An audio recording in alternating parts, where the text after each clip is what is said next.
important people, they couldn't afford any more losses in the bureaucracy. Instead, we'd have to take those fearsome opponents and use them to our advantage. It was going to be a tough slog through harsh terrain, but the past few days of debate told us it was the only way. That's where Testarossa came in. With the help of the sharp-eared spy Moss, she could uncover those schemers' plans in one fell swoop. They'd be troublesome to deal with as a group, but if she could blackmail them, persuade them the right way, I was sure they'd grow cooperative. Things were pretty calm over in the Council of the West, so Testarossa reasoned Cian could serve well enough there by himself. So that was our decision, and along the way, we also decided that Venom would continue to accompany Masaki as a bodyguard. Are you all right with that? We'd be putting one of your clan members on a long-term assignment. That will not be a problem. If it will serve your purposes, Sir Rimuru, use and abuse him all you want. I didn't have any comment about that exchange between Veilgrind and Diablo. Pushing the question accomplished nothing with that demon. Unlike in the morning, the afternoon proceedings were comparatively lively.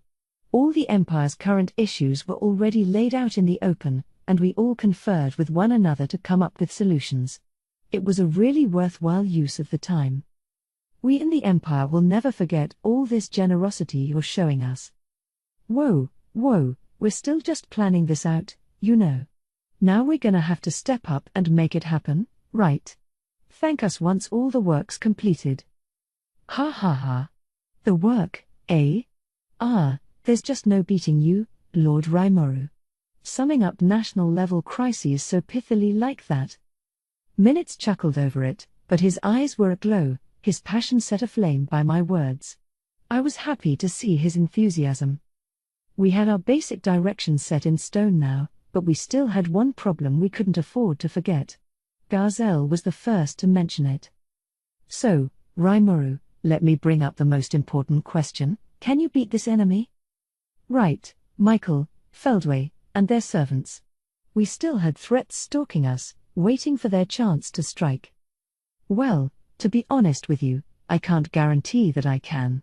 But I'm not coming in this to lose. I see. Knowing you, I'm sure you'll take any measure necessary to make those words come true. You're rating me far too highly. Humph. When I saw Lady Veilgrind's strength for myself, I was prepared to lose the war and die at the same time. I figured she was strong, but I couldn't have guessed she was that much so. Vaughn and Dolph nodded at this confession from Garzel.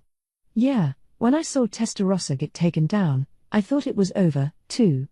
I got kinda angry after that, letting me overcome my fear, and really, the next thing I knew, it was over. But looking back, it's almost a mystery why we won. At least I had Seal now. That, and Veldora and Diablo's demons. I wasn't alone, and that in itself gave me strength. Well, I didn't think I'd ever let some slime defeat me. But, I'm thankful for that now, and I'm sure my elder sister Velzard could fare no better against you. Veilgrind seemed unperturbed by Garzel's words. I wasn't so sure I could beat Velzard, given the reports of her beating Veldora in a one-sided whipping, but I knew that was what Veilgrind truly believed. Please, you're flattering me too much.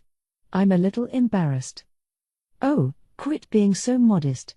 You beat me in pure ability, not luck or anything. And it wasn't even close, either. You know that. Veilgrind wasn't ashamed of her loss because it was all in the past to her, I bet. She had already dealt with it, and now she was accepting of it. Those types of people are the scarier ones. I secretly increased my level of caution around her. Now it was time for me to give my honest opinion. The fact is, we don't know the enemy's fighting ability, and we can't predict how they'll come for us. Regardless of their goals, I'd like to know what they'll aim for, and what methods they'll take. I placed several people up on the meeting hall's giant screen. So these are the enemies who invaded the labyrinth. These existence points are a general measure of their strength, but they're around 3 million each, which puts them right there with the upper echelon of my own officers. I'd prefer not to fight any of them one-on-one, but they're going to be tough to fend off. I then revealed as much as I knew about them. After I did, Veelgrin spoke up to provide some details. I defeated all of them, but let me give you a word of advice. These are ancient people, servants who aided my elder brother Veldenava, and they're as much trouble to deal with as the primal demons.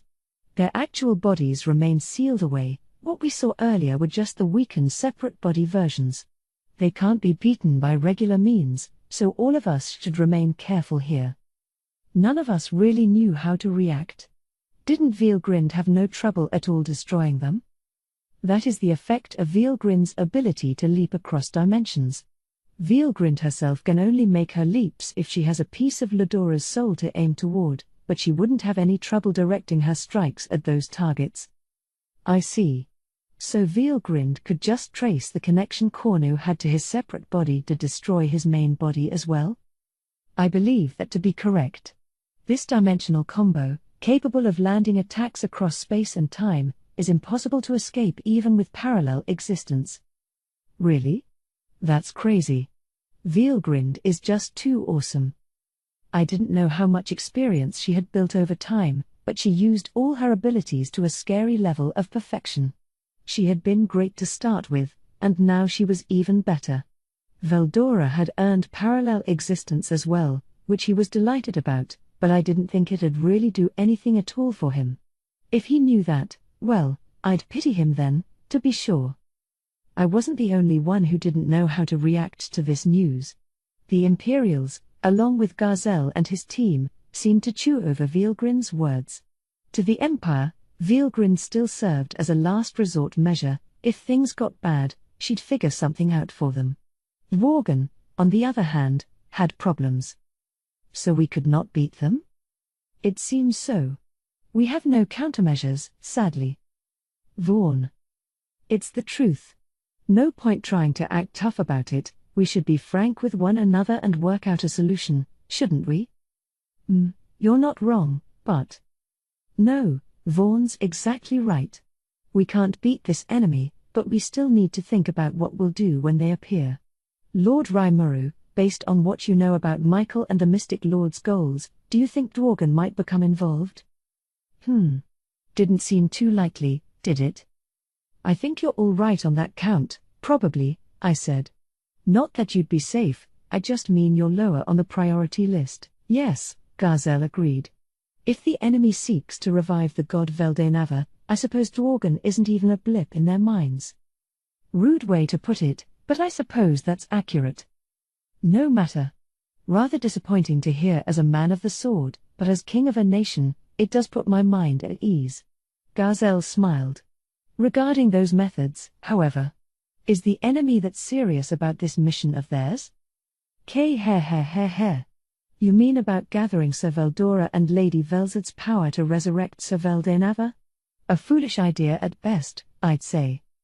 Sir Veldenava is immortal as it stands. It's incredibly presumptuous for mere humans to attempt reviving him. Diablo was sneering at the idea, and Benimaru was enraged by it.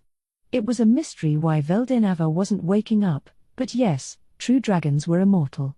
I agreed that the idea wasn't likely to work. But in that case, would they try to go for the dragon princess, perhaps? Caligulio was sharp to notice that. Yes, Milim had inherited the powers of Veldenava, which would certainly make her a target. I can't rule out the potential, Veelgrind replied. But they'd be killing their own chances if they tried laying hands on my elder brother's beloved. If all they sought was his power, that's one thing, but if they truly planned to resurrect him, I'd hope they wouldn't do anything to rile him like that. Yeah, Milim was pretty strong, and I didn't think she had any angel-type ultimate skills. Carillion and Frey were awakened as well, so I didn't feel I had to worry about any of them. If Veelgrind agreed with me, I think just a warning to tip them off would be good enough. But I still had a concern. You're making it sound like Veldenava doesn't care about his brother and sisters at all. That's pretty rude of you. Veelgrind looked at me, more exasperated than angry. Sorry. Just being honest and stuff. It's fine. Good. Veelgrind's generosity saved me again. I'll try to be careful next time. It's not that he doesn't care. True dragons simply think in different ways from those with limited lifespans. My sister Velzard is the same way. She's obliterated Veldora countless times in the name of educating him. Thus, I'm sure that once Veldenava is revived, they'll want to release all our powers as well. Ah, makes sense. It'd be like what I did, eating them up, then making them get resurrected. Their memories would be retained as well, and they wouldn't care if their personalities changed or whatever. So Lady Milim isn't a true dragon, and therefore she's not immortal. And if she was killed, that would incite Sir Veldenava's rage. Testarossa summed up Veilgrin's thoughts for us. It wasn't a lock, but I felt like that was the right thought to have. Okay, I said. In that case, let me at least warn Milim. Veilgrind nodded and turned toward Masayuki next to her. You look like you think this doesn't involve you, Masayuki, but you're absolutely being targeted as well. You need to be the most careful of all here. Huh? So they still haven't given up? Your Majesty, unlike the labyrinth we're in, you can't be revived if you die in the Empire. You need to realize that and take better care of yourself. We will stake our lives protecting you, but this is no normal enemy. We need you to take ample care in what you see and do for us. Sure. Yes. Thank you. With that half-hearted reply, our afternoon discussions came to a close. The dinner was pretty luxuriant, a full-course Italian meal. It began with a beet soup, or something close to beets, then continued with a duck gizzard confit and zeppelin. That was followed by vegetable couscous and a lightly grilled, medium fatty fillet of spear tuna. Everything was top-notch, but it didn't end there. There was a panna cotta with tank prawn, involtini with battleship fish, fortress crab spaghetti, a truly heavenly menu brought to our tables. After an intermezzo of mushroom risotto, we were presented with a seafood soup containing the essence from all the day's fresh seafood. Every spoonful had a distinct taste, making it an exquisite masterpiece. Crafting it took half a day of simmering assorted soups and mixing them together, an incredible amount of work. Our cooks put their lives into this menu, filling it with the kinds of hidden delicacies you'd get to enjoy maybe once a year. It was topped off with the evening's main dish, fillet of cow deer veal. Gently cutting off a piece and putting it in my mouth, I found it melted before I even chewed it. It was good. It was so good. Benimaru and I gave each other high fives after we were done. No need for words, that was good enough. I normally talk my head off at meals, but everyone was silent tonight. Maybe that was a sign of just how satisfied we were. Only when the white wine yogurt dessert was passed out did we express our opinions. What is this deliciousness? As an imperial noble, I'd like to believe I've enjoyed many good things, but this is on another level. I know. Even as a prisoner of war, I was looking forward to the food here, and I don't think I've experienced such bliss in my life. Thank you, Lord Rimuru. Man, if I get to eat stuff like this, maybe I'll put up with being emperor after all. I've studied cuisine myself, but I'll never get this good. No waste to it at all, but you can tell they carefully considered everyone consuming this here. The imperial crowd sure dug it. But the Dworgen panel wasn't sitting there quietly, either. Well, Rimuru, it looks like your kitchen staff has improved their cooking skills again. Lady Shuna was her name, wasn't it? I'd love to invite her to our kingdom and have her teach us some recipes. So true. I'm more a fan of excellent drink than fine food, but I'll make an exception for this any day. The lack of quantity was a little annoying, but now it's made me want to enjoy it all over again. Everything's so carefully calculated to make me think that. Nah, I'm not so sure about that, but I do agree with you on wanting to have more of everything on the menu. Ah. Whoa. It was so delicious, I almost caught myself traveling to the afterlife for a moment. If you are, Lady Jane, at least you cleaned your plate first, huh? Oh, enough from you, Henrietta. You ate just as much as I did. What? It's rude to point that out, you know. Whether it's true or not, with dwarves, pretty much any kind of food worked as long as the drink was good, so I really wanted to wow them with this meal. Thanks to Shuna and her team, I'd call this mission accomplished for sure. Even with all this, though, Xion and Diablo were the same as always. Diablo was pouring drinks for people, ever the faithful butler, while Xion was standing tall and motionless as my bodyguard. But I knew the truth. Shuna had told me she made a habit of stealing bites from the kitchen, calling it testing for poison. Tonight she was even taking seconds, apparently. At least I didn't have to worry about her going hungry. Now we were all relaxing post-dinner in the meeting hall's lounge, chatting and enjoying some coffee. Everyone was excitedly talking about the meals and their personal lives, but then Gazelle lumbered right up to me. By the way, Raimoru, something is bothering me. What's up? You did it again, didn't you? You evolved all your close advisors. Particularly Benimaru over there. Oh, yeah. Great. He was gonna yell at me, wasn't he? I wished he'd stop springing this stuff on me out of nowhere. Wouldn't hurt him to give me some time to come up with excuses, would it? But as I feared the worst, Gazelle smiled from ear to ear. Oh, don't be nervous. I'm not angry with you. The blood drained from my head when Jane first told me, but now I realize what you did was eminently necessary. Why yes, of course. Phew. If he wasn't gonna yell at me, then great. But you're gonna have a lot of explaining to do, you know. How do you mean? Didn't it occur to you? The Western nations, the Western Holy Church, Thalion, all the other human nations, they were watching this war closely, too.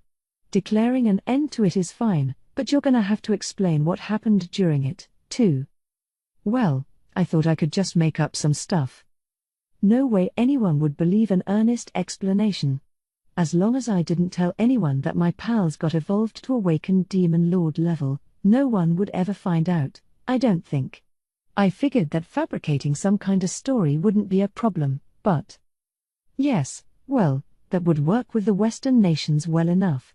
Bloomond might have their doubts, but the rest are too peaceful to care about the details, and if anyone has questions, they probably won't press you with them, considering Tempest is pretty much an allied nation to them. Right? So no problems, then? Oh, yes there are. You won't trick that girl, for one.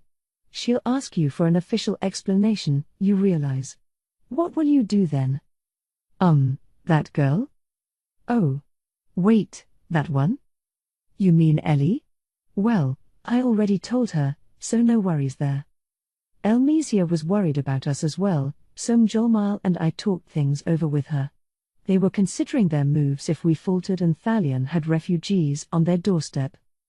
The three of us, as the three pranksters, maintained emergency contact with one another via a very handy magitool, compact and hinged like a flip phone. It provided encrypted voice chat via electronic and geomagnetic waves, making it impervious to magical jamming. All of its components used rare, sought-after materials, though, making each handset worth a small fortune. I didn't even have enough to give to my top officials, which should tell you a lot about how much they cost, but either way, these devices let me chat directly with Elmesia anytime I wanted. Before this party began, I dropped her a quick line just to say, "Hey, we won, and stuff." "Okay," she'd replied, "that's a relief. I'll stop by again soon to talk in depth, all right." So no, Gazelle had nothing to worry about on that count. And yet... "Did you just say Ellie?" Gazelle shouted that at the top of his lungs as he stared wide-eyed at me, like he couldn't believe what I'd just said. Weird. What was so surprising about that? Don't play dumb with me. Since when were you that intimate with the Heavenly Emperor? Oh, that. Well, you know, I'm good at that kind of thing. No matter how scary the other side is, I start with the conversation. It's important that you understand what they're trying to say. When I was running construction sites, I'd sometimes get into it with angry neighbors shouting at me with their complaints, but once they calmed down and talked things over, their problems could often be easily solved. Not that everything works out great all the time. When it does, you just have to listen and keep listening. Then the other side will warm up to you, they'll see you as someone who understands what they're saying. That, and it'll buy you time until a solution comes along. You don't really have to do anything, just listen to the complaining and play along. Then they'll warm up to you, and it'll work out as I described it. In my life, I always saw communication, the way I interacted with people, as the most important thing. That held true when I met with Elmesia, too. We kind of became friends without my realizing it. You might think it was because of all the drinking we did, but, well, I forgot how it happened anyway. Forgetting inconvenient truths is another key in muddling through life, although it's also key to sizing up your regrets and avoiding the same mistake next time. It's a tough balance, and I'm still working on it today. Well, I have to keep the details a secret, but yes, we get along pretty well. I didn't need to confess to getting drunk and shooting off my mouth around her. So I dodged the question, but Gazelle wasn't buying it. Listen to me, Rimuru, merely gaining an audience with the Heavenly Emperor of Thalion takes a monumental effort. You'd be lucky if you only have to wait months for the chance. If we and Dworgen sent a request, we'd be waiting at least 6. She's got such a long lifespan, a month feels like a day to her. But you claim you can get in touch with her that easily? I indeed, Lord Rimuru. Thalion is very important to us in the Empire as well. Imagine, you having those sorts of connections. Now Caligulio was joining the conversation. He explained that the Empire once saw Thalion as its biggest threat, believing them to possess as yet unseen magical weapons. The plan was to attack and invade them last. Gazelle nodded at all this. A lot of the Western nations kept a keen eye on Thalion as well. It was a gigantic nation that could easily take over the entire economy of the West, so they had good reason to. And here's me, talking their leader up on the phone with no appointment.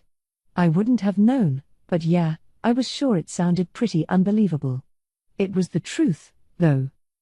Ha ha ha ha ha ha. I guess you can call it luck. PFFT. It's typical for you, Sir Rimuru? Yes, exactly. In fact, I'm sure Thalion is elated at the chance to stay so close to him. Diablo and Xion were singing my praises, but as I saw Gazelle sighing to himself, I thought about how nice it'd be if they'd shut up at times like these. Surprisingly, Minutes agreed with my secretaries. Yes. If the Heavenly Emperor understands the value Sir Rimuru brings to her, her wanting to keep in touch would make sense. True, Caligulio said. And a leader that fearsome would certainly have the intelligence to see that. Our empire believed Thalion wouldn't deploy their Magus Corps in this war, but if the Heavenly Emperor expected that, perhaps Thalion would have targeted our nation if Tempest faltered in the battle. Perhaps we dodged a bullet after all. Sounded like they were warier of Thalion than I thought. I never saw them as that dangerous a presence, but now I was glad I made friends with them. I had a standing invite from Ellie to pay her another visit, and I definitely had a lot I wanted to learn from her nation. I'm sure this information was all classified, but now I'm wondering how much our Imperial Information Bureau was keeping from us. Unfortunately, a smiling Veilgrin said to Minutes, I didn't know anything about this, either. Or maybe I simply forgot about it. It was a long time ago. Given her mean streak, I was sure she'd forgotten about nothing in the past. Oh, did you want to say something to me? No, nothing. Scary. It was like she was reading my mind. I hated making people like her angry. Still, I didn't expect my friendship with Elmesia to provoke that much surprise. Better not tell anyone that Mjolmal was in with us. There was the whole Reg thing we had going, too, and I definitely didn't want to blab about that. I silently swore to keep that to myself as I enjoyed the rest of the night. Gazelle and his team left the next morning. Caligulio was preparing to march our captured Imperial forces back to the Empire, following the directions we decided upon at the summit. The paths they'd take were still under construction, but Adalman's troops would handle the job for us. Some of the Imperials wanted to stay in Tempest, but I preferred they went home first to help stabilize the Empire. They could file for immigration after that. The preparations were done within a week, with the big departure coming soon after. We were working through the remaining issues, thinking up solutions, and checking on progress. Everything was going fine in the Empire, too. Until Testarossa contacted me to say something had changed, I was willing to take a wait-and-see approach with them. I was slightly concerned about the Dwarven Kingdom, however.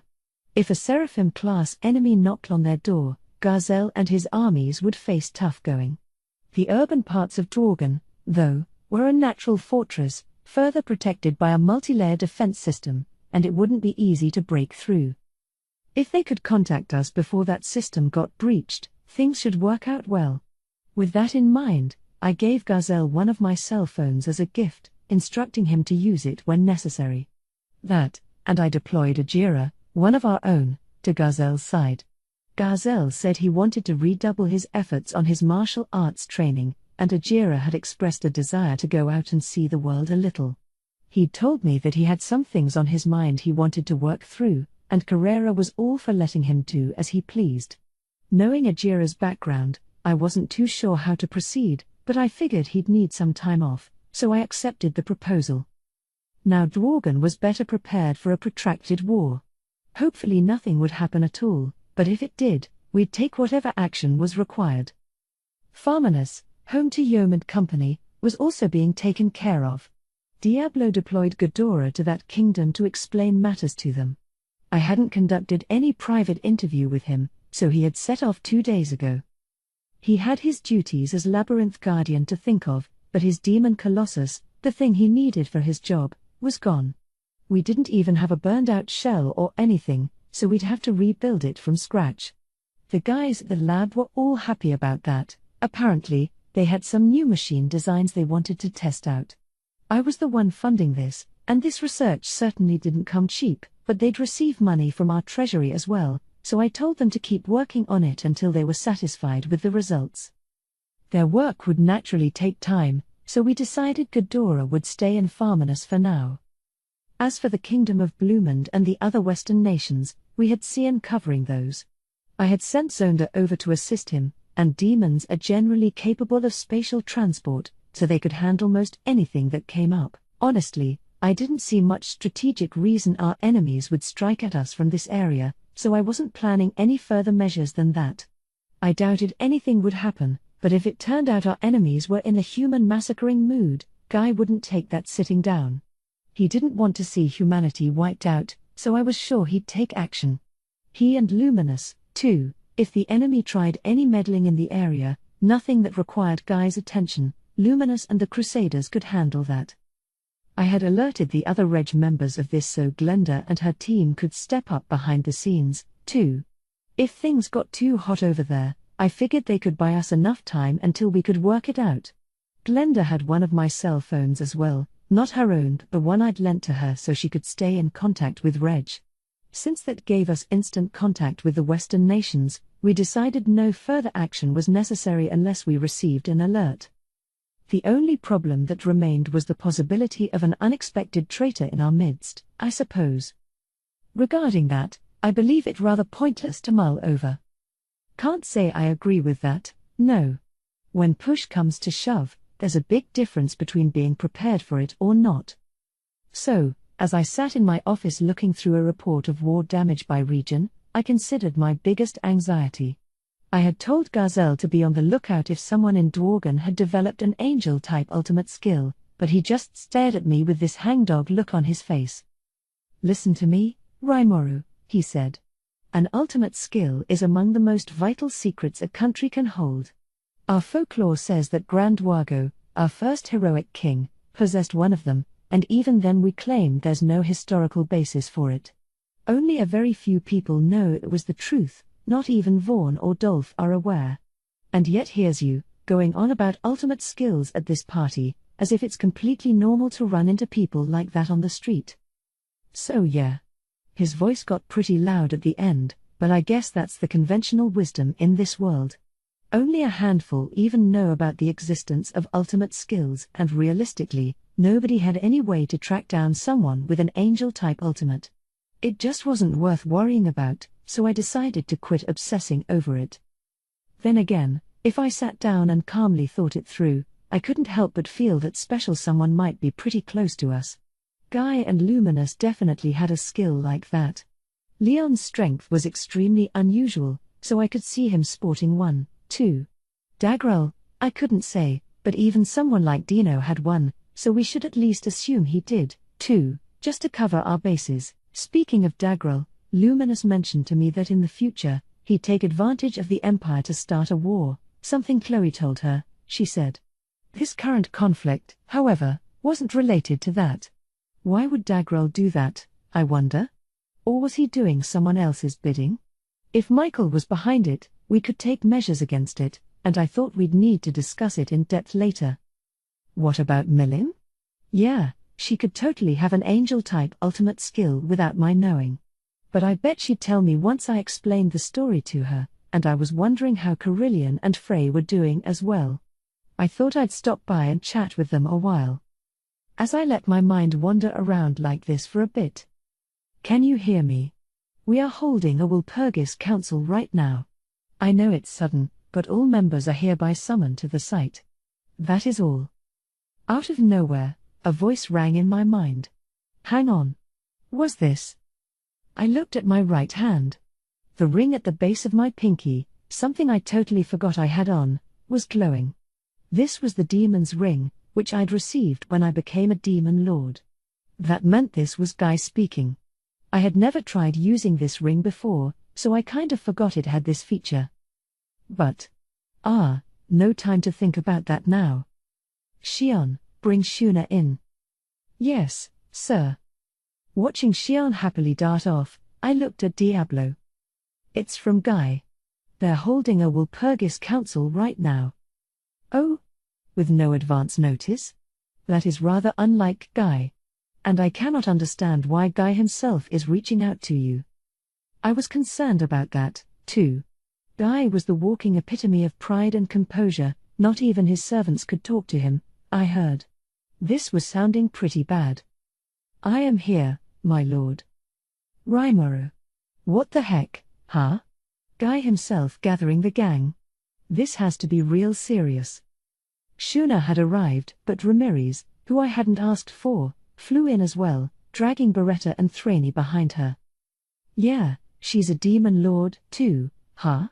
I guess it was obvious if you thought about it, but she had a demon's ring, too. As Ramirez told me, it was exceedingly rare for Guy himself to hold a Walpurgis.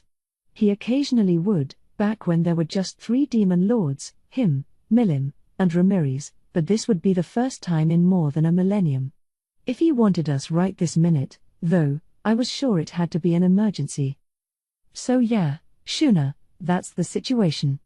I don't have time to explain in any more detail, but I'm joining the Walpurgis Council with Shion and Diablo. Tell Benimaru to watch over things for me. Shuna nodded, quickly picking up on the situation. Very well, Sir Rimuru. I wish you the best of luck, I nodded back and began to prepare. Then I sat there, waiting for my guide to the venue. Before long, Rain, dressed in a perfectly ironed dark red maid's outfit, appeared through a rift in space. Her wardrobe wasn't on my mind, though. What were all the wounds covering her body? My bad feeling had been perfectly on target. Rain. You all right? What happened? Ramirez and I were both shocked. But Rain quietly shook her head. There is no need to worry about me. We will explain matters once everyone is assembled, so let us make the journey at once. No more reason to stall, then. I followed Rain into the rift, and on the other side, we instantly had more problems to face. Epilogue, Guy Crimson. He had been willed into life eons ago, before heaven and earth were created. It was a simple coincidence.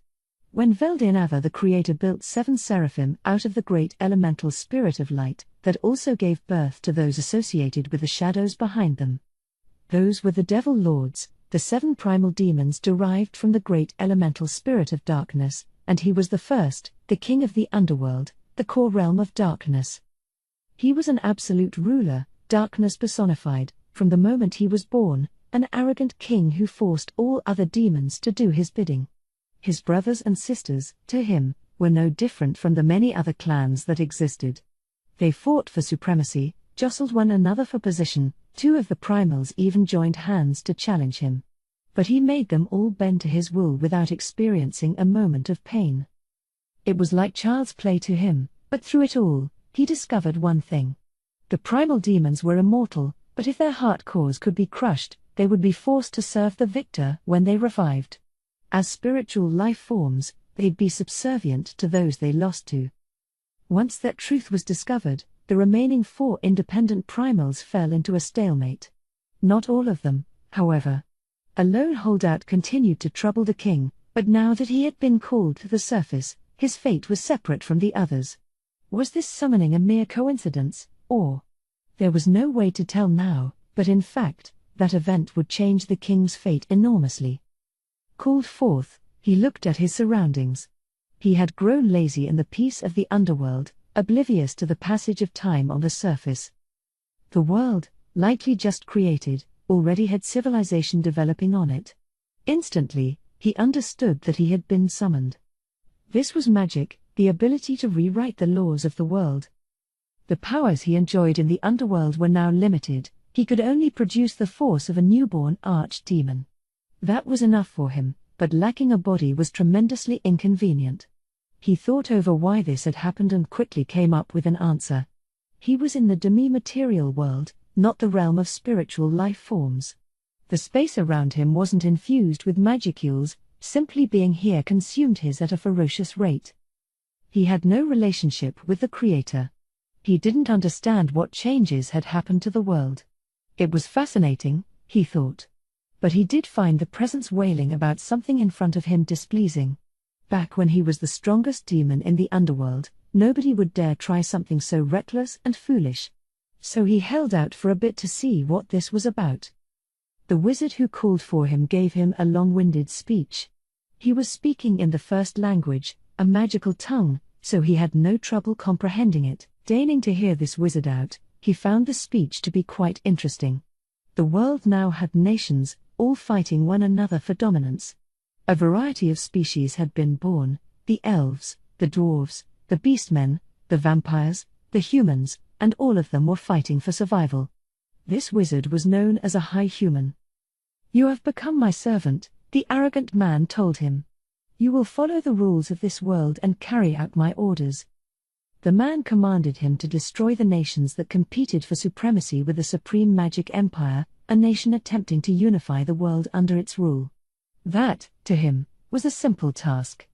The war had raged for more than 100 years, but with his arrival, it came to an end. All he did was carry out a single magic spell, the forbidden nuclear magic death streak. The fury of this large-scale magic, destructive enough to even destroy souls, turned the largest of the rival nations and its population of more than 1 million into a city of death. It was simply the way things were to him, and it didn't pain him at all. But there was one fascinating change. Earning the souls of all these humans, he realized he had been awakened. As a result, he successfully used these million corpses to obtain his own physical body. This vessel felt so comfortable to him. Even drowsiness, experienced by him for the first time, was blissful, and he loved trying to resist it. This was the birth of the first true demon lord in the world. Earning this power, he now realized he was freed from the magic that once held him down. It was a simple curse, one he easily could have torn down, but merely flying off without doing anything else would just make things boring. It appeared now that gathering 10,000 human souls had kicked off his awakening. The seal on his species was released, and he became a demon peer. This still gave him less than 10% of the powers he had on hand in the underworld, but on the surface world, he was unparalleled in strength. Then he wondered, what if he gathered an even larger number of souls? He knew the perfect person to experiment with. The man who had asked him for all those petty favors earlier. He had the perfect way to pay him back for that. Returning to the original city, he killed anyone who crossed his path, avoiding any mass destruction magic so his target wouldn't be caught in it. He could feel the screams, the wailings, of the soon-to-be dead carving themselves into his soul. "Yi-ya-ah," they screamed. Then he thought, yes, that may just be perfect for my name. The change was dramatic. His name was now Guy, and he evolved even further, becoming a devil lord and finally regaining the full power he had enjoyed in the underworld. The souls he obtained gave Guy more power, his greatly expanded vessel filled to the brim, and his magical count was what it used to be again. But the transformation ended there. As a result, there was no reason for Guy to continue his work. He summoned the 2 demons that served him, giving them his orders. Now that he had awakened to Devil Lord status and gained a name for himself, he was in a much more generous mood. Enough so that he erased the memory of that piddling wizard from his memory. He wasn't even worth tormenting any longer. No. How did you ever escape my secret restraint? Guy paid no attention to this fool wailing in his presence. That was, perhaps, a lucky break for the wizard, but he was killed by the demons before recognizing it as such. On that day, several tens of millennia ago, the largest, most powerful nation in human history was born, putting an end to the divisions among the race for good. It was all so simple. The 2 demons Guy summoned had deteriorated to archdemons as well. Those were the rules of the world. In the transition from the underworld to the demi-material one, they both lost most of their power. It was a simple matter for spiritual life forms to travel across worlds, but in this one, simply staying alive cost them so much energy. They needed physical bodies, for only when they found one and evolved could they become permanent residents of this world. Realizing that, Guy waited for his servants to evolve. But, strangely enough, no matter how many human souls they gathered, the 2 of them never changed at all. So he gave them 2 corpses, and with them, the honor of becoming physical. That, more than anything else, proved just how good a mood Guy was in. These 2 demons were Vert and Blur, and the forms they took were both beautiful women. Guy looked at them as they kneeled before him, pondering to himself. If they would grow no stronger than this, he thought, there was no point in giving them physical bodies at all. He could assign menial tasks to them, perhaps, but their power just seemed far too weak to him. So, generous as he was, he granted them names. Recalling how receiving a name caused himself to evolve, he reasoned he could repeat the process with this pair as well. I'm going to give names to both of you.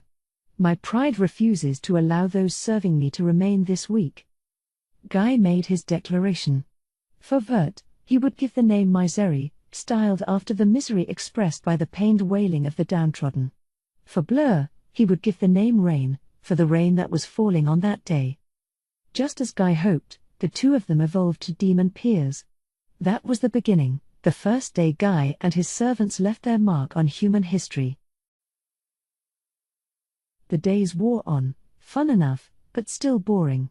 Guy wandered across the world, enjoying whatever he ran into. There was ample hardship as well, but it didn't bother him at all. Misery and Rain were his constant companions, always poking their noses into his business. You know you're free to live whatever lives you want, right? He constantly told them that. But their responses were always the same. No, our duty is to be of use to you. Precisely. You are our king. We are your subjects.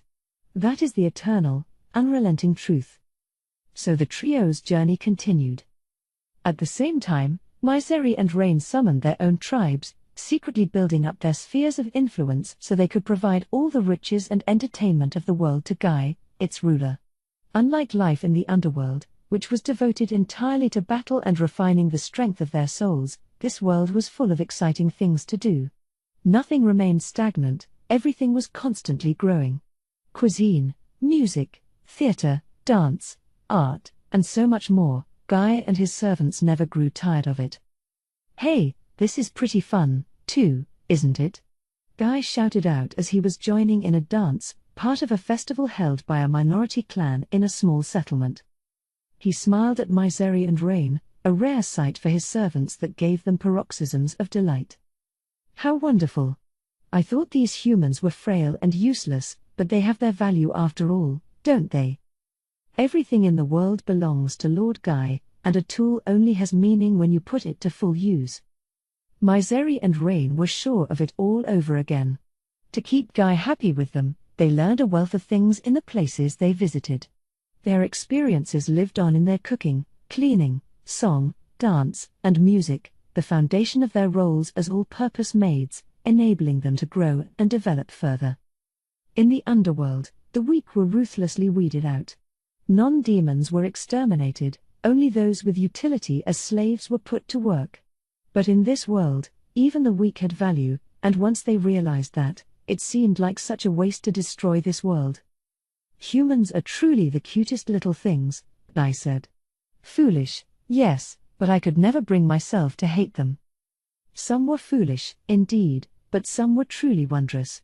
Their uglier emotions inspired hate among the demons, yet the more beautiful ones were a delicious sight to behold, the greatest meal Guy's band could ever hope to enjoy. The difference from one extreme to the other was so intense, Guy began to think that calling all of them humans was a tad slapdash. Guy was very kind to humans. If a fearsome magic beast threatened the countryside settlements, he'd eradicate it. When evil mysticists, believed to be survivors from the supreme magic empire, reared their ugly heads, he destroyed them. His deeds were celebrated, passed across generations, and over time became the stuff of mythology and legend. And then he met him, the creator of the world. Its supreme master and most powerful presence. Guy was making the most of these calm, peaceful days, but his senses were constantly sharpened. That's why he knew. This figure before him was Veldenava, the Star King Dragon, the creator. If you're a real god, you bastard, then use your power to show it to me. Guy boldly laughed at him. He was sure he was the strongest, and so he taunted Veldenava like it was his right. The results weren't even close. Guy couldn't land a single blow against him before being smashed into the ground. At that moment, the pride he kept as the unbeatable strongman of the world was shattered into a million pieces. So, following the rule that defeat meant servitude, Guy would now be Veldenava's slave, but shattered though it was, his pride refused to allow that. Kill me if you want. I'm satisfied with that. Now I understand, in life, there is always someone better than you out there.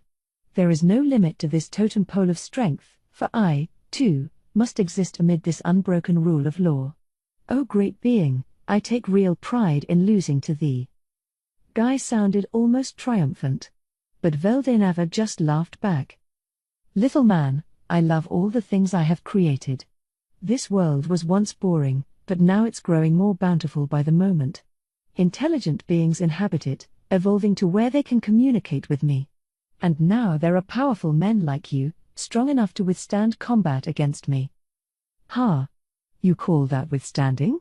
I landed nothing on you, and then you did this to me with one swipe. Heh heh. But you withstood it, didn't you?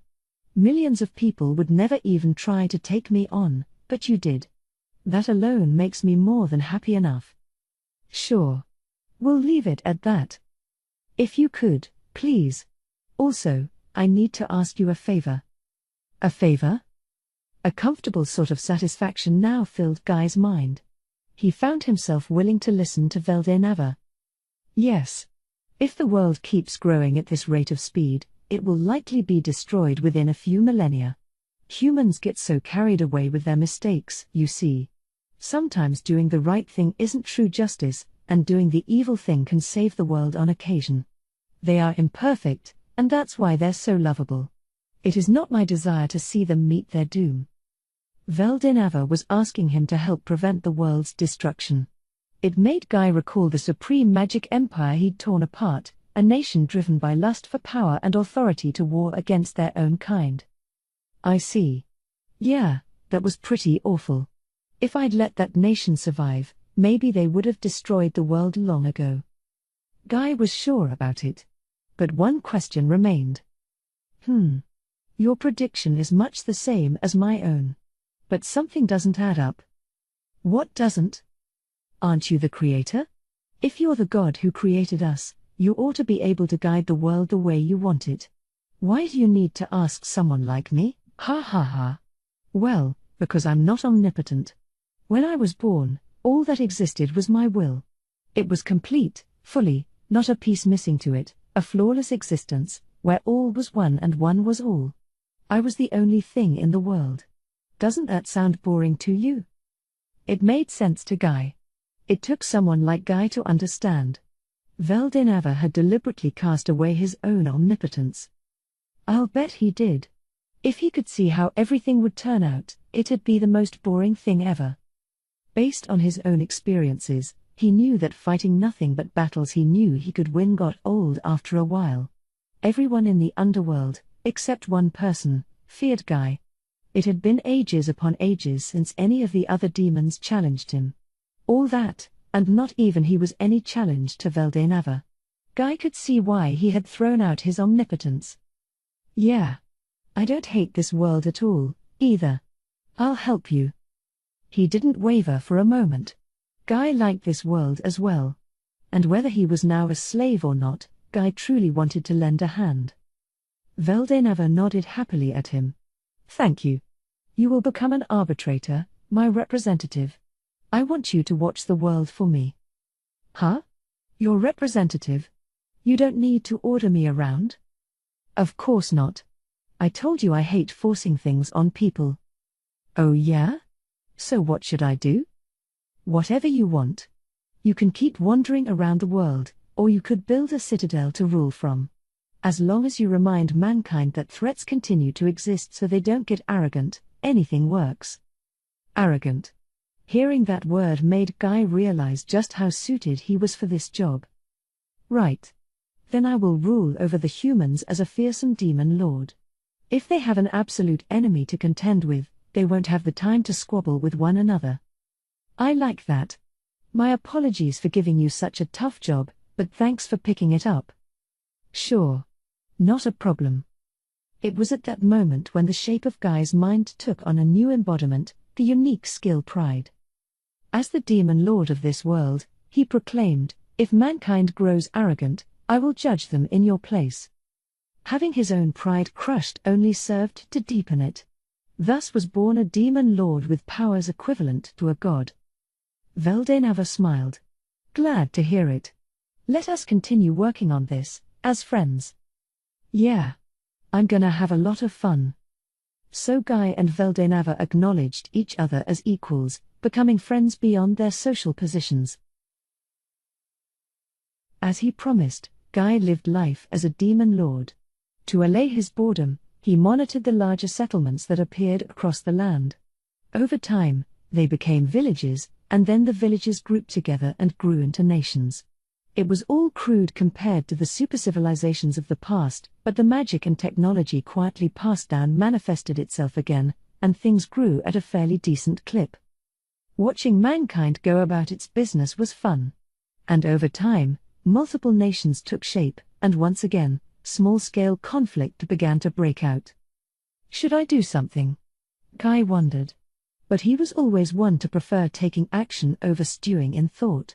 So he destroyed one nation that had his attention, partly as a warning. Mankind feared Guy as a demon lord, this visible threat to them. In order to face up to this threat, they fostered a desire to unite. Perfect. As long as they don't rile me, I'm not gonna destroy anyone. Guy was an arbitrator, and he enjoyed his work. As time went on, Misery and Rain used their respective underlings to rule over a large domain. They defeated the local gods, monsters, and magic born in the area, helping their reputation grow. Misery was even using her underlings as spies, having them infiltrate human society. She'd pore over the intelligence they brought back in order to expose those who needed purging. Her mission: give humans just the right amount of terror so they'd stay on their toes. The Demon Lord system was now firmly established, and when it was, Guy didn't have much to do. He wandered around the world, enjoying battle whenever he felt an urge to fight. Once he laid waste to an army of giants that caused trouble even to the 7 primordials, Veldenava's servants. Veldenava also asked Guy to fight Ivalij, the world destroyer dragon, and that was a pretty fun experience. The dragon had an instinct for battle, something Guy loved to see. But there were problems as well. This foe was too good an opponent for Guy.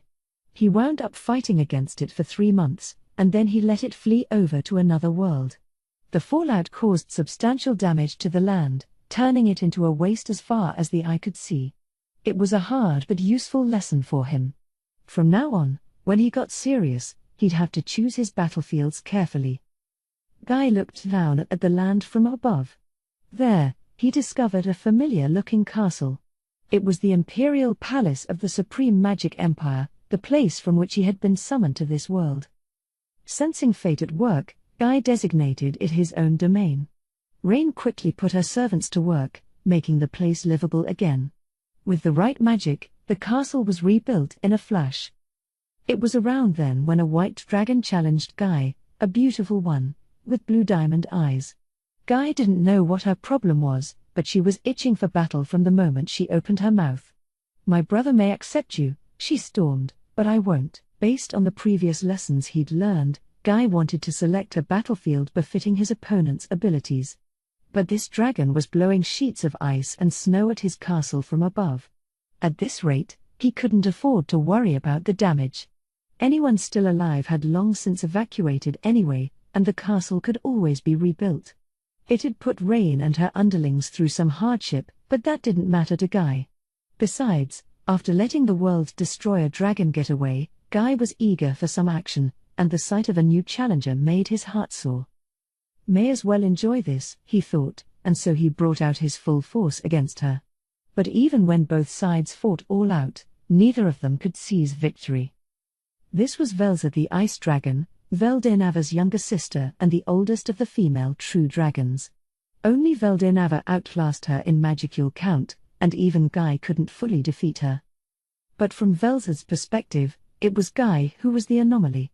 Guy, after all, boasted nothing but a single unique skill. Velza had Gabriel, Lord of Endurance, an angel-type ultimate skill that Veldenava had granted her, and finishing a battle in a draw against Guy was unfathomable. "Why are you equal to me when you're only at the unique level?" "Ha ha. Because I'm strong is why." "Don't give me that. My brother lent me this power, not you. It proves that he sees me as far more useful than you." "So why?" "Ah. He offered to give me some power, too, but I refused.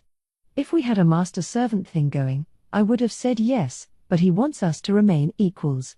So instead." Velza had attacked Guy out of jealousy, so her brother would approve of her. Now, before her eyes, Guy was transforming his power. Seeing Veldenava's force gave him the inspiration, and through his battle with Velza, Guy came to understand exactly what an ultimate skill was. "I figured I'd reach the ultimate level with my own power." Then, in the next instant, the unique skill Pride evolved into the ultimate skill Lucifer, Lord of Arrogance. It stunned Velza into silence. "Oh. No wonder my brother took a liking to you. Then let me see how far you can project yourself, to the bitter end." Velza's true goal was apparently to test Guy. Whether he passed the test or not is unknown, but from there on, the two walked hand in hand with each other. That was how Guy and Velza met. The battle, which lasted 3 days and 3 nights, altered the very axis of the world. But this time, it was all a careful adjustment on Guy's part. The icy, uninhabitable tundra turned into a land of eternal spring, and the land Guy defined as his own became a frozen wasteland instead. "Well, this ought to work." "How wonderful, Lord Guy," cried Rain. "You've done it again." "I doubt it will be a problem," said Misery. "There was some damage to humanity, but all the nations in the world are joining hands to deal with this upheaval, so casualties are being kept to a minimum. To the residents of this world, it was a disaster. To Guy, it was just a funny story. And as long as Guy was happy, so were Rain and Misery. The side effects of his recent battle had encased his citadel in ice, which actually made it more beautiful. "Well, why don't we keep it this way? We'll preserve it as a memorial." "Allow me to do that. I can help with this much." Velza's help involved plunging the castle's surroundings in frigid temperatures. Ever since, the citadel was off-limits forever to the weak. Living in this castle would be inconvenient for Velza in dragon form. When Guy pointed that out, Velza instantly took human shape instead. In her adult form, she could fully control her aura, but she kept herself just a little younger than that. The slight aura leakage that resulted turned into a chill that perfected the castle's defenses. In this Arctic land that no human or monster could ever survive in, nobody would even think about invading Guy's domain. "But how does this look to you?" "Well, fine, but it's not really my thing, you know? You are so mean sometimes, you know that? Velza was griping at Guy, but deep down, she rather liked him. Deep in her heart, she secretly swore to herself that she'd win his heart someday. Several hundred years passed. Not much changed from day to day, and this particular day was just the same as every one before it. Guy, bored beyond belief, had guests, a party of 3. They had breezily made their way through this forbidding land and walked right into the castle. Guy watched them intently, his interest piqued. Then the blonde, blue-eyed young man leading the party screamed out, "I am Ludora. Ludora Nazca, Crown Prince of the Kingdom of Nazca and hero bearing the hopes of humanity. Evil demon lord, prepare to taste my blade and the destruction it will bestow upon you.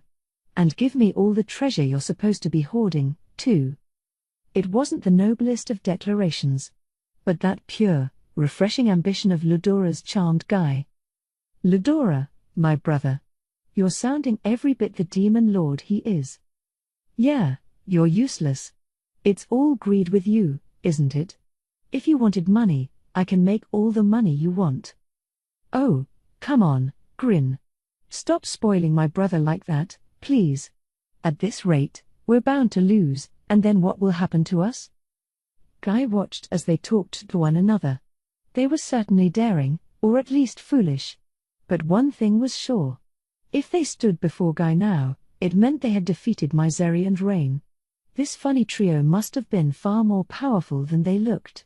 And now Guy could see that one out of the 3 was the same kind of existence as his own friends and partners. He could no longer blame Misery and Rain for losing to them. It was the correct way of things, the laws of nature in action. But right now, "A hero," he said. "What is that?"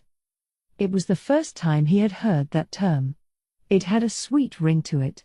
Something that could keep his days from being so boring from now on. Excited, he faced up to the man called Ludora. "Ha, I like it. Let's see what this hero power of yours is like." Guy accepted Ludora's challenge. "Hair. I don't need any help, I'm the strongest there is. Let's fight a one-on-one duel, Demon Lord. Fair and square." Ludora was a handsome young man, but something about his smile was a little vulgar. His goals were tilted a bit more toward robbing Guy of his treasure than defeating him, it felt like. But that, too, was so cutely human-like of him, Guy thought. People didn't take action unless they were driven by desire. They studied hard and worked hard because they wanted a better life. Ludora was absolutely human, a human with the sweet emotions Guy adored. "Ha ha. Try to resist me." And so the battle began. Guy observed Ludora as he lunged at him. It was a sharp, quick attack, but there was no gravity behind it. Once Guy realized that, he grew frustrated that Ludora was holding back, not giving his all. Ludora was protected by an intricately crafted set of full-body magic armor. It looked pretty valuable, so Guy decided to destroy it first. Apparently, this upstart was obsessed with money. He'd hate it if his belongings were all broken up. Guy was toying with him, in other words. Easily dodging Ludora's sword, Guy segued into a punishing knee, but it was a feint. Instead, he executed a side kick. Ludora was trying to dodge it within a hairbreadth, so he couldn't adapt to the sudden change. The kick hit home, shattering his armor. "Ah? This armor is worth our nation's budget for the entire year. Are you all right, my brother? You are such an idiot, Ludora. If we all fought together from the start, you wouldn't have a broken set of armor right now." "Shut up. This is a necessary outlay, all right." Ludora was on the brink of tears. The kick must have worked better than Guy thought. Realizing this, he grinned. "Now I'll bend up his sword and make him cry for good." He observed the trio again. But just then, "At least let me cast some support magic, my brother. Holy Blade." The girl with the platinum pink hair, the one Guy marked as the least threat of all, invoked an unbelievable magic spell. The sword in Ludora's hand glowed. It was an evil dispelling light, a dazzling, divine aura that smote the darkness. That's not good. That light has the power to cut through my barrier, I think. He should have stopped the spell before it was cast, but Guy was enjoying the battle too much. It'd be boorish of him to impede a good time. Hare. I'll allow this, it's just my little sister cheering me on, after all. But don't give me any more help, Lucia. Ludora was the type to be more interested in results than personal pride. Having his own sister help him out wasn't about to damage his ego at all. I'm liking this guy's personality. He wasn't in any real danger, but things were looking worse for Guy. But, for whatever reason, he was enjoying this. That much isn't even a handicap for me. In fact, all three of you can fight me at once. Nonsense. Now I'm getting serious.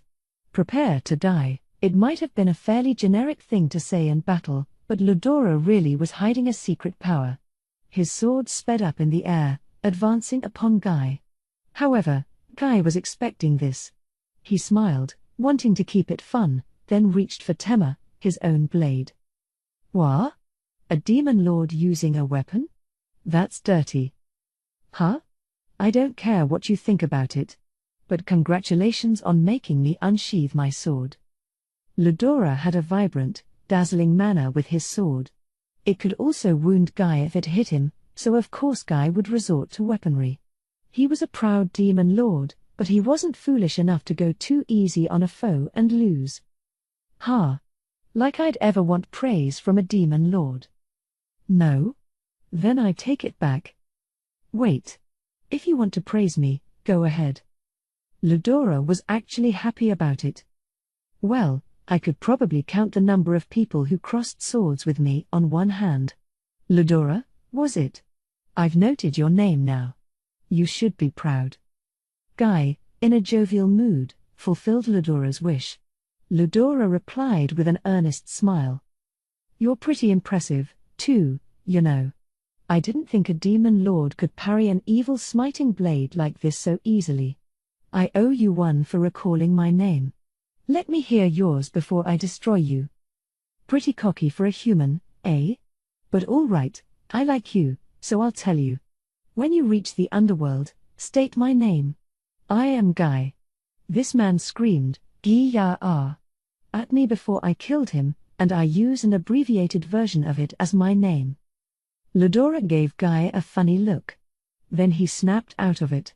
Wait a minute, he shouted. That's not a name. It's not a name. Nobody's gonna be impressed at all if I defeat a demon lord with that kind of name. I want a cooler name than that to be written in all my legends. Huh? Why's a name matter so much to you? It matters a lot. All right, then. 1 second, let's call a timeout. I'll think of a better name for you. Ludora withdrew his sword. Guy had no reason to agree to this, but he wasn't about to kill this intruder when he was doing such a good job staving off his boredom. He wanted to enjoy this all the way, so he agreed to Ludora's offer. Besides, he was a little curious. So Ludora's party formed a huddle and began talking to one another. He's got pretty hair. Bright red and all. Wait. They already call me Cardinal Aura, you know. I don't want to give that up. I know. You get so worked up over the dumbest things. Your hair isn't even red. It's blue. You're the one who started calling me that.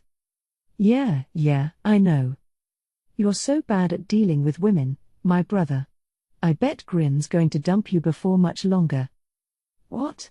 No way. He. Don't worry, Ludora. I might do a lot of things, but I'll never abandon you. Right? Yeah. Good to hear. So let's give him something else. Crimson. How's that? You won't say no to that, will you? I like that as well, yes, I have no complaints, no, but are you sure? A hero naming a demon lord. If you build too much of a friendship with him, you're gonna make people pretty nervous, aren't you? Oh, it's all right. Nobody's watching us. If we don't tell anyone, nobody will ever know. Not that Guy was one to complain, but Ludora felt like a pretty irresponsible guy to him. That much was clear from this exchange. It honestly worried him a bit. Have you decided? Yep. Sorry it took so long. From now on, your name is Guy Crimson. So began the reign of the demon lord Guy Crimson. Incidentally, Ludora lost consciousness the moment he gave the name. Giving names to monsters was a taboo in the human world, but Ludora had the rather wishful thought that it'd be okay because his enemy was a demon lord. Instead of magicules, he was drained of holy force, walking the line between life and death. After he woke up, of course, he was practically lectured to death by his sister Lucia and his lover, Veilgrind the Flame Dragon. Thanks to that, the final duel between him and Guy got postponed, but that, of all things, was how their strange relationship began. So Guy waited for Ludora to recover, and then they held their promised duel. The results were inconclusive, so they fought again many more times. Ludora, as befitting his title of hero, was strong. He was an awakened hero, and Guy was an awakened demon lord. He had mastered his technique in battle, while Guy fought only with brute strength and talent.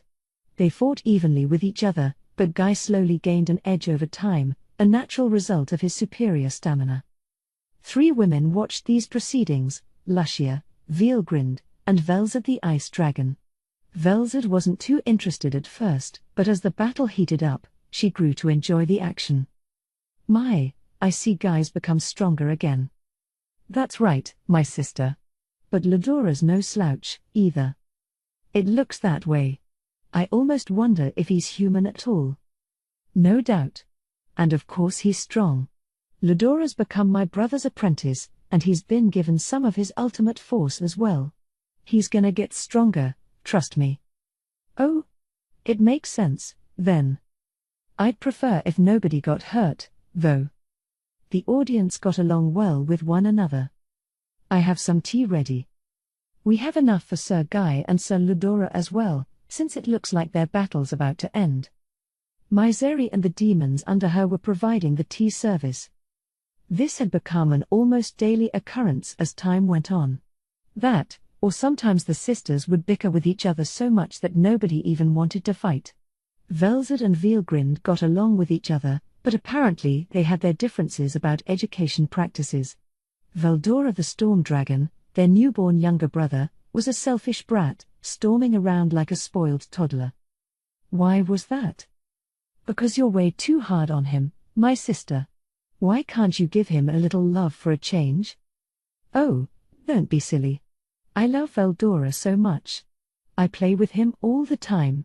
That's why I keep on replacing his heart so he'll have a more serious-minded personality. By replacing his heart, Velzad was talking about physically destroying Veldora and resurrecting him, a rather heavy-handed approach to child-rearing, and Veilgrind wasn't a fan. I'm saying that you shouldn't do that. Reach out to him with words, not violence. If you have to get rough, then so be it, but I know he'll understand if you talk with him. You're so easy on him, Veilgrind. In that case, next time I won't beat him to death, all right? I'll just beat him most of the way there and put some obedience in his brain. I'm not talking about that. Just hug him a bit more. Show him the ropes. Bring him to town and let him see how to go around in human form. Or how to defeat enemies. That sort of thing? Veilgrind. You just like spoiling children, don't you? Spare the rod and spoil the child, as they say. At this rate, Ludora over there's gonna be ruined, too, you know. No, he won't. Ludora and I are the best partners ever. If I could educate Veldora, I know he'd grow into a wonderful, respectful little brother. So can you leave this to me, please? Huh? No way.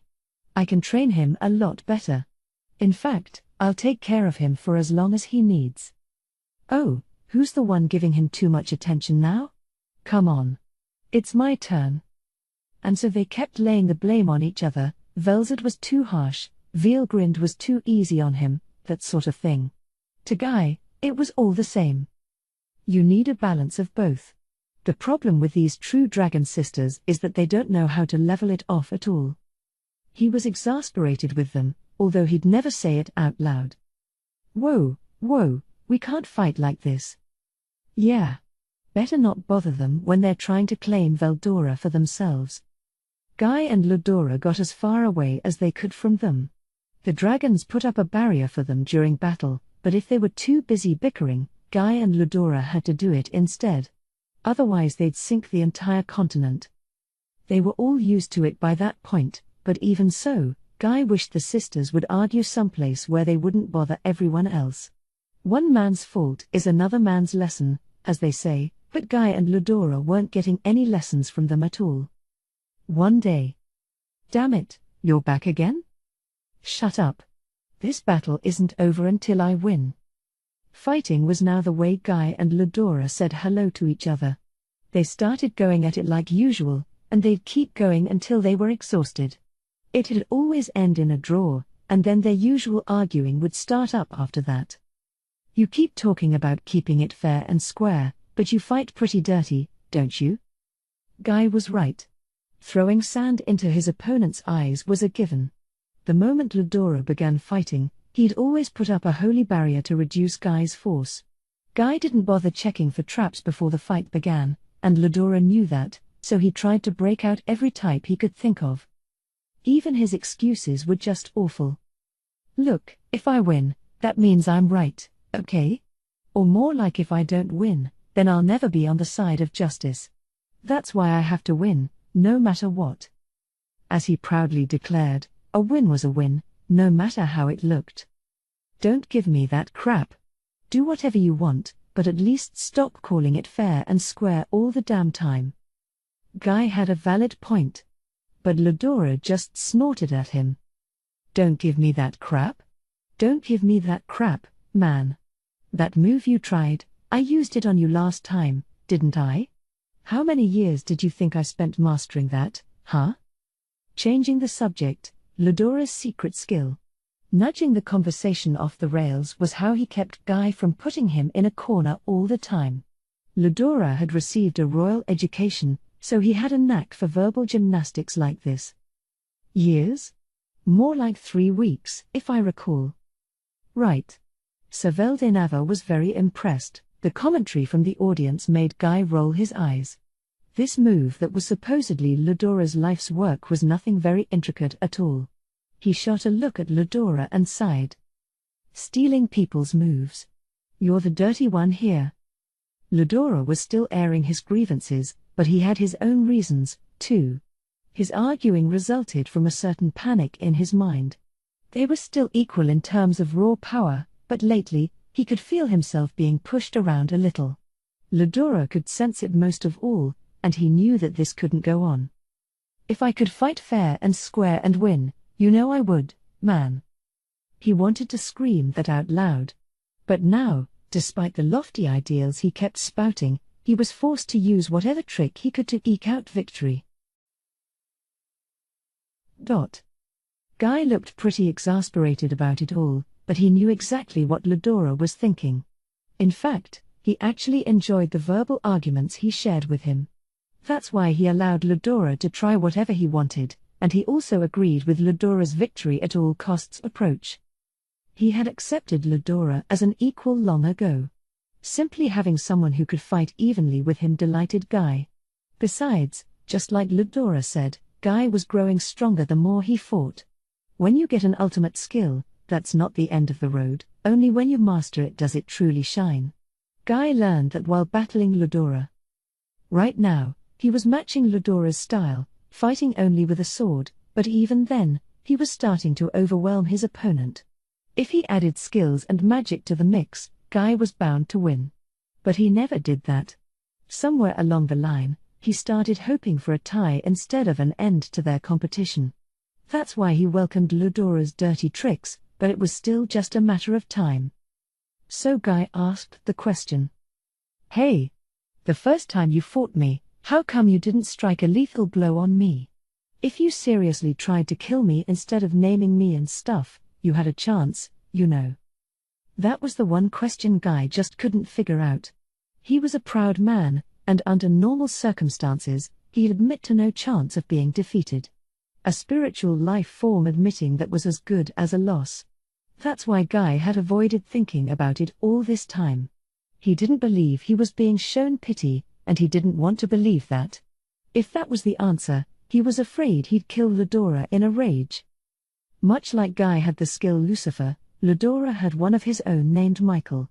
If Ludora had broken that out from the start instead of saving it, there was no telling how the fight would have gone. Guy would certainly have been injured, at least, and maybe, just maybe, he'd have been defeated. Oh, that? Ludora smiled at the serious question. You're so stupid, aren't you? If I killed you, it wouldn't mean anything. I need to make you admit to my greatness, renounce your evil ways, and join me.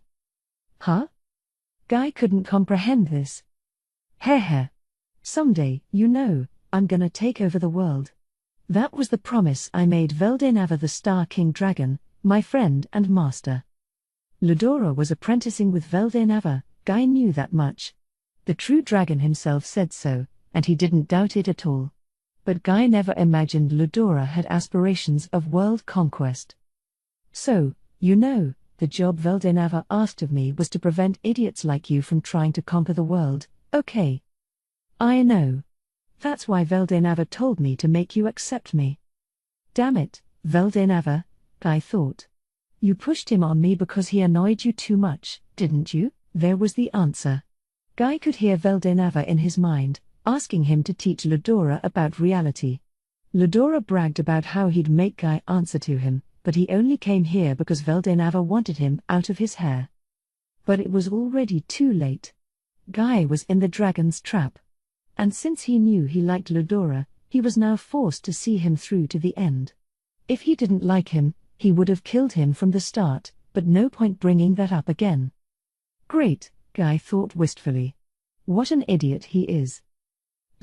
Seriously, Ludora said, I couldn't fully control Michael at full power when I first approached you. Even now, I can only harness it for about half a minute. It was a surprising confession. Guy didn't hide his shock. Oh?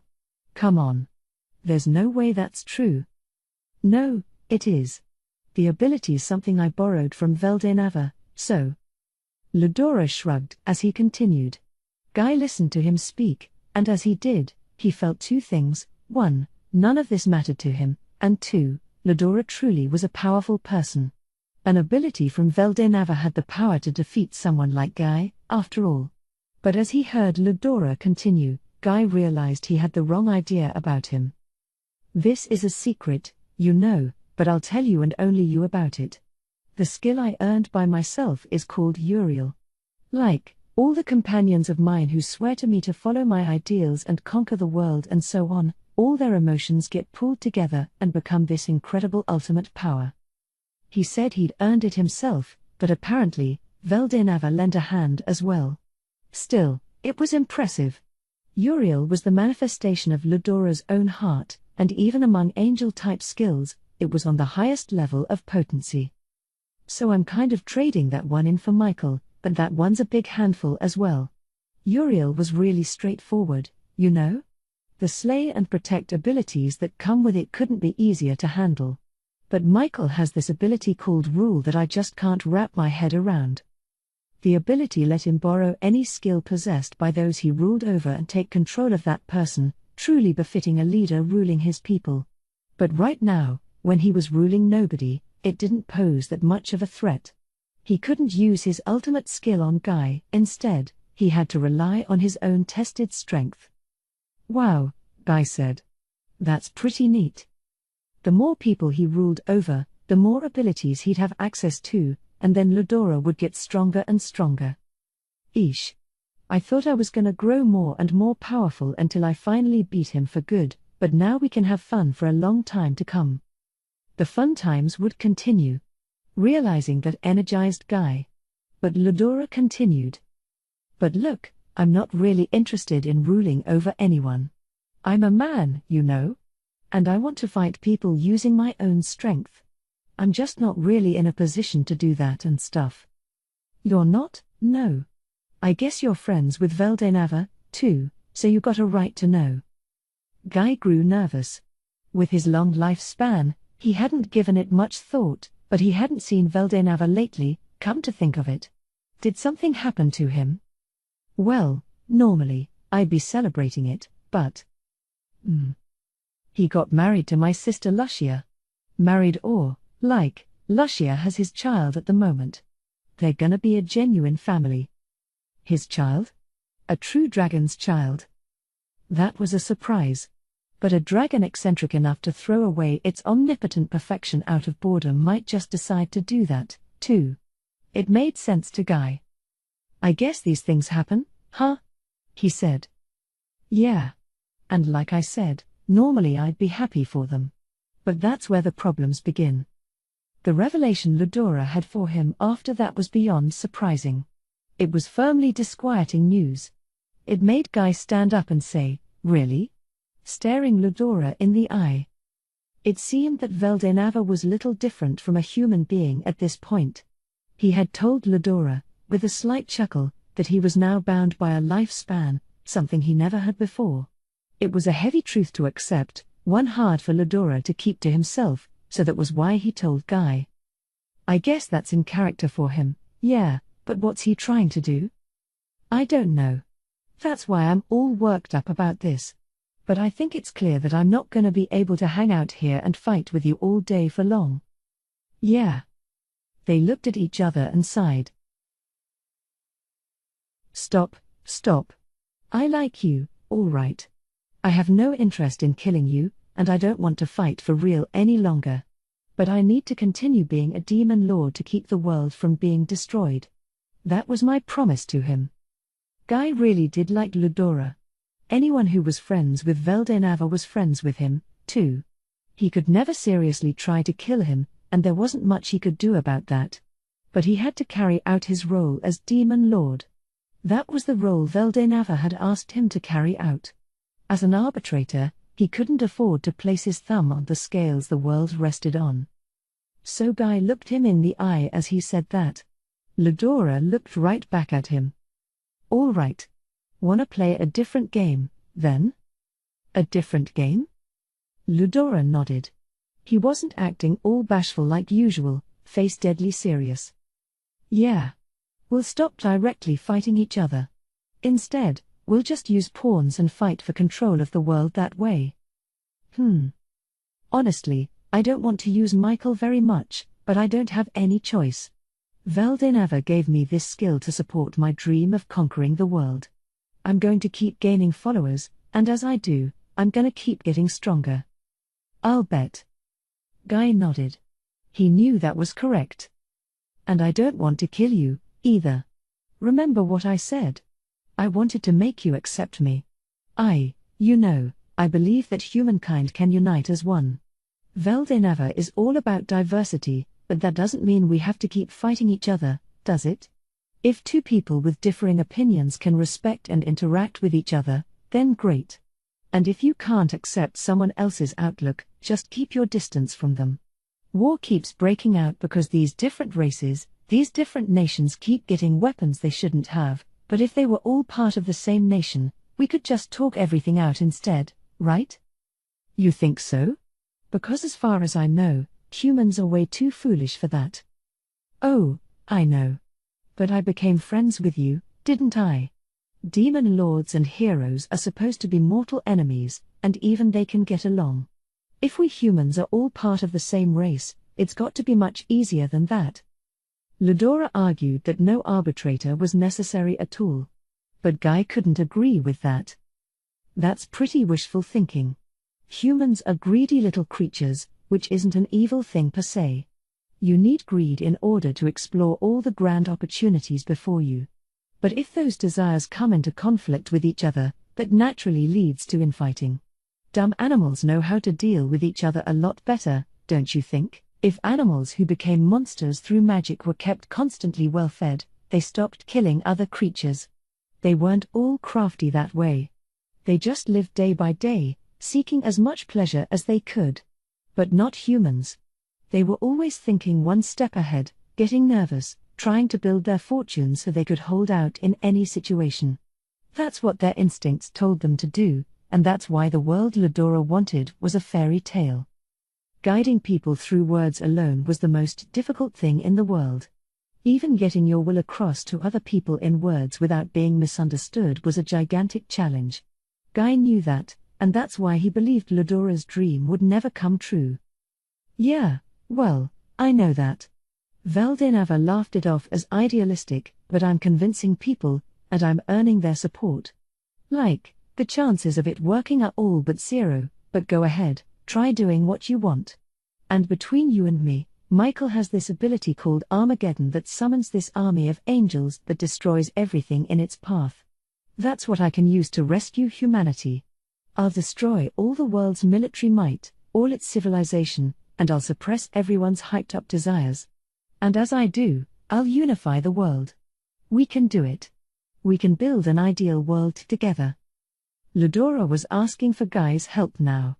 He wanted him to stop killing humans all the time and make this feeble possibility grow as much as he could. Massacre isn't my hobby or anything, you know. If I don't like someone, I just rub them out, is all. Whether they're good or bad, it doesn't matter to me. If I like you, you live. If I don't, I kill you. That's all. That's what I'm telling you to stop doing. PFFT. I'm not patient enough for all the world's evil people to realize they were wrong from the start. People say, like, hate the crime, not the criminal, but are you kidding me? Crime needs punishment. And it's up to the criminal to be responsible for that. I know. You're right. I think so, too. But I want to give them a chance to see the light. Oh, sure. Don't worry about that, then. I'll send the souls of the damned to the underworld and give them all the torment they need. Not like that. Ludora fell silent, gathered himself, and bared his soul to Guy once more. Look, I don't want to be king so I can act all high and mighty. I want to bring smiles to everyone's faces. If people have safe places to live and friends they can talk with, that'll reduce the number of criminals, won't it? I want to get rid of poverty and inequality. I want to make a world where everyone can smile as they live. That's what I want.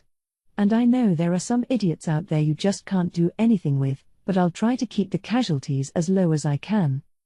He was revealing his ideals to Guy, never imagining that someday in the far future, one of his enemies would say similar things to him. Guy responded with a pained shake of his head.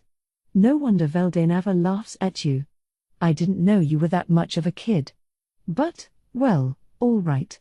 Tell me more about this game you're thinking of. So you'll do it? I was getting bored anyway.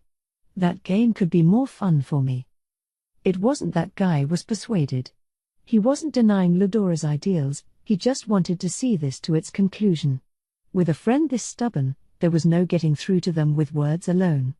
Guy was exactly that type, and here Ludora was, trying to do just that with him. It was a contradiction from the start, doomed to fail, and then Ludora would open his eyes. If he actually pulled it off, well, it'd mean less work for Guy regardless. The way he saw it, he'd benefit either way. There was no real merit to any of it. But if Ludora would give up on this reckless idea for him, that was enough for Guy. So my ambition's just a game to you? Ludora asked, laughing.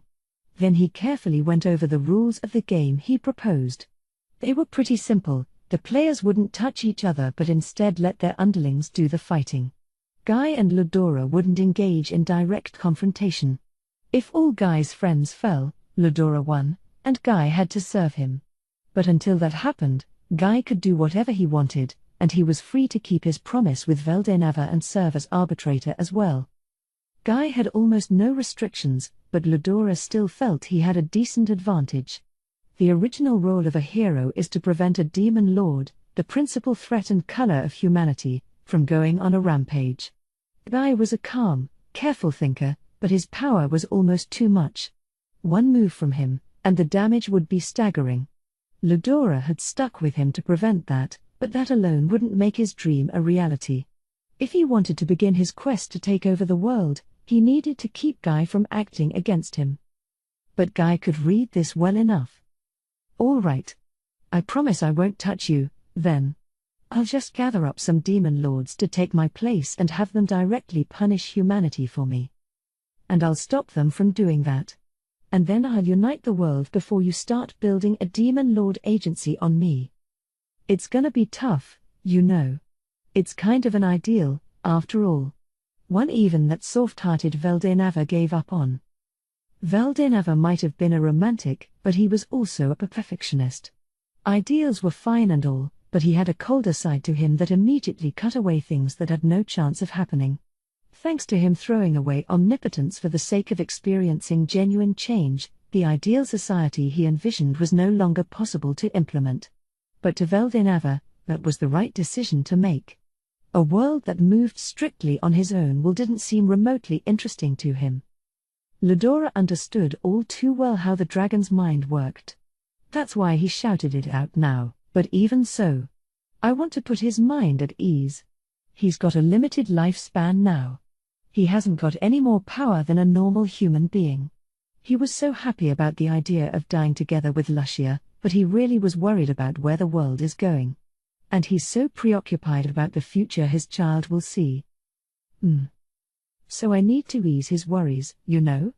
I'll make this a world where anyone can live happily so he won't have any anxieties left when he expires. Then the world he made will mature in the most wonderful way. It'll be an amazing, perfectly harmonious world. That's what I want to reward him with. Ludora had sworn to Veldenava that he would establish a single, unifying nation.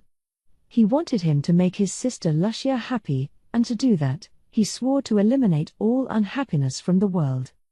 We're all part of this human world, too. I want us to decide how it works. You guys with your infinite lives will be the arbitrators who get to see how it all works out until the end. Yeah? Guy didn't have any response to Ludora. He had concluded in his mind that it was impossible. But he could understand Ludora's feelings, and it made him hesitate to deny his words. Why is he such an idiot? You'll just wind up being the one shouldering all of that alone. Guy hated how his mind was so needlessly sensitive to emotion like that. He was arrogant but kind to those he liked. But now that was keeping him from stopping Ludora's incredibly reckless endeavor. This foolish man, this friend he needed to love, and Guy had no words for him. I'm sure you're gonna fail at it, man. His mind coldly calculated the results. The chances of success were too ridiculously low to even express as a probability. But Ludora, this man Guy saw as his best friend, would never give up on it. A hero needed an unbending heart. And Ludora, carrying all the pain alone, aiming to build an ideal world, was a true hero. Guy couldn't help but think that maybe he could actually do it. Ludora had that something that made you think so, and that was the tiny possibility Guy placed his bead on. But the result of it was Guy and Ludora's game had seen a long cycle of tragedy ever since its beginning. The first misfortune came soon after the birth of Milim, Veldenava and Lucia's child.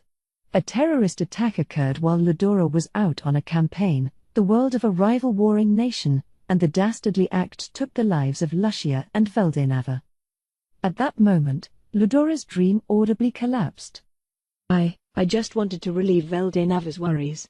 I wanted him to accept us. He shut off his mind. All his wailings would no longer reach him. And all that remained were his rudderless ideals. You're gonna keep going? Yeah. The only thing I have left is my game with you. And the only goal I have left is to make you accept me. All right. I'll take you on. So the game continued. The next misfortune befell Veldenava's child, Milim. She grew up never knowing her parents' faces or even knowing she was related to Ludora. The only family she had was the pet that guarded her, and it was killed by a rival nation's scheme. Milim wailed over it in a blind rage. Guy devoted everything he could to soothing her. If he didn't stop her, she could destroy several nations before she was done. So do you still want to continue? If I had taken action sooner, none of this would have happened to Milim. It is my fault. But even so, if we stop here, all my sacrifices will have been for nothing. I have a duty as emperor not to throw in the towel. I really don't think you do, but all right. I'll keep it going until you're satisfied. If they stopped here, Ludora seemed ready to crumble to pieces. So Guy put off the conclusion until later. It was all he could do. An unhappy future was guaranteed for them, he thought, but nothing was set in stone yet. And so the game went on. The hardships kept transpiring, the ugliness of the human world thrust into their faces. Ludora kept serving as a saint because of the ideals sought by his heart and the tenacity in his mind. But even that had its limits. Somewhere along the line, Ludora's mind began to get infected, robbing it of his initial ideals. Perhaps it was the fate of all who lost sight of their goals, but now he was willing to take any measure to defeat Guy. He was cold and cruel. Beating Guy was all that mattered, and in the end, it cost him more bloodshed than ever before. It had turned out exactly as Guy thought. Then, finally, the day arrived. Guy bet on the last possibility available under the rules. The final judgment would be made by Rimuru, the most unpredictable pawn on his side and the one with the most hope to him. Honestly, he wanted to make the move himself. But Guy stuck to the rules to the very end. And thanks to that, not even that bastard Rimuru could do it. Guy lamented the fact. Not because he hated him or was frustrated over the result. He just missed the man he called his friend. I told you, didn't I, you dumbass? It was up to us. Demons. People whose emotions would never waver like that. As he muttered that to himself, Guy failed to notice the sensation running down his cheek. He simply sat there, praying for Ludora's final piece. So the game between Guy and Ludora, played over several thousand years, came to a close. Guy, flashing his usual bold smile, was adrift in sadness. A pair of blue diamond eyes coldly looked at him, a twisted smile on her face. Even after the game ended, the embers of conflict were still smoldering. And soon they would form the signal for the Tema War, a war involving angels and demons that would dominate the entire world. Afterword. Well, my humble little work has made it to 16 volumes on sale. Looking back, it's been a long journey. Starting out, I was producing 1 volume every 5 months, but now that's stretched to 6. I think I've been able to stick to even that schedule only because of everyone who's cheered me on so far. Time really does pass by quickly, doesn't it? But I'll do my best to keep this pace going and produce 2 volumes a year. Spoiler alert, time for some commentary on this volume's content. Starting in this installment, I've gone down the forbidden path of providing statistics for everyone's strength in battle. I actually wanted to do this earlier, but my editor, was dead set against it. I understood his take on the subject, so I've avoided anything related to it so far, but really, I can't use Clayman as a yardstick forever. I mean, Clayman put in a real good effort. Along with Gelmud and Carillion, he's helped me describe how strong other characters are for a long time. He's since been out of the story picture for a while, but I feel like he still gets name-dropped quite a bit in the series. This yardstick is getting impractical, though. If I write that someone's as strong as 100 Claymans, nobody's gonna appreciate what that means. So enjoy your retirement, Clayman. I think we'll see his name a lot less from now on. EP was something that appeared in the original web novel version of this series as well. I call it an acronym for existence points in this book, but you can consider it to be energy points, and that's fine. Think of it as just a quick and dirty reference, not something that directly correlates to someone's strength in battle. Moving on, let's talk a bit about future plans. This volume got filled entirely with the cleanup work after the Empire Saga, so before I dive into the final story arc, I'm going to produce a collection of short stories written from the perspective of people besides Rimuru. I have a lot of stories I want to tell, and I think this collection will feature several of them, mostly behind-the-scenes views of events from the main tale. Depending on how many pages I get and how I'm feeling, I might write some breezier stories as well. As always, it'll just depend on where things go in my mind. So that's what we're planning for Volume 17. Volume 18 is when we'll kick off the final saga, so I hope you're ready for that. I'm planning to divide it into 3 parts, the quickening, the collision, and the conclusion, but again, that might change depending on how I'm feeling. That's how it stands now, though, and it's the way I'm thinking about the story arc, but don't take it as gospel yet. Then, after I complete that saga, I'm thinking I could jump around and write some extra stories. There are 2 of them in the web novel version, and I've got other things I'd love to write about, too. So thanks in advance for your support of that time I got reincarnated as a slime, so I can keep writing everything I have planned out. Finally, allow me to thank everyone involved with this series, and give out particularly big thanks to all the fans who support it. I wanna do my very best to keep you guys entertained. Till next time.